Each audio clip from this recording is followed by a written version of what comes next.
ချန်ပီယံလိဖလားကသူတို့အတွက်ဆိုတာကိုဂိုးပြနိုင်ပွဲနဲ့တတ်သိပြလိုက်တဲ့အာဆနယ်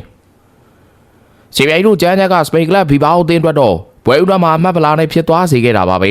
အာဆနယ်ဘီဘာအိုအသင်းနဲ့ဝေးကွင်းပွဲစဉ်ဖြစ်တွားရေးဆိုင်ခဲ့ပြီးတော့ဝေးကွင်းမှာ2ဂိုးပြဆွဲရလနဲ့တူအနိုင်ရလက်ကိုပိုင်ဆိုင်သွားခဲ့ကြပါတယ်ခုပွဲမှာအာဒီဒါစပိန်သားမ၄ဦးဖြစ်တဲ့ဒေးဗစ်ရာယာမော့စကွာရာဇူဘီမန်ဒီမီကင်မယ်ရီနိုတို့ပွဲထွက်အသုံးပြုခဲ့ပြီးတော့စပိန်သားမ၄ဦးထိပွဲထွက်ကစားတာကအာဆနယ်ရဲ့ချန်ပီယံလိပြိုင်ပွဲတစ်လျှောက်ဒါပထမဆုံးချိန်လို့ဆိုရမှာပါပဲ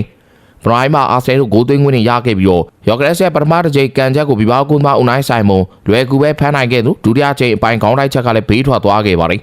ဘီဘာအသင်းကပထမမိနစ်20အတွင်းအာဆနယ်ရဲ့ပယ်နတီဧရိယာထဲမှာဘောလုံးထိချက်10ချိန်ထိကိုပြုလုပ်နိုင်မဲ့ကလီယာကတ်ချန်စ်တွေမဖန်တီးနိုင်ခဲ့ပဲပရိုင်ဘီကန်ဒီမှာဘာရိုင်ဂူယာရဲ့ကန်ချက်ဘေးထွက်သွားတာလွဲလို့ရှိရင်အာဆနယ်ဘက်ကိုကြီးမားမားမချင်းချောက်နိုင်ခဲ့ပါဘူးဒုတိယပိုင်းမှာတော့အာဒီဒါကတိုက်စစ်ပြောင်းလဲလုပ်ခဲ့ပြီးတော့ထရော့ဆက်မာတင်နယ်လီတို့လူစားဝင်အသုံးပြုခဲ့ပြီးမာတင်နယ်လီတော့ကွင်းထဲရောက်ပြီး36စက္ကန့်အကြာမှာပဲအဖွင့်ကိုစတင်ပြီးတော့သွင်းယူနိုင်ခဲ့သလို89မိနစ်မှာထရော့ဆက်ကဒုတိယကိုသွင်းယူခဲ့ပြန်ပါတယ်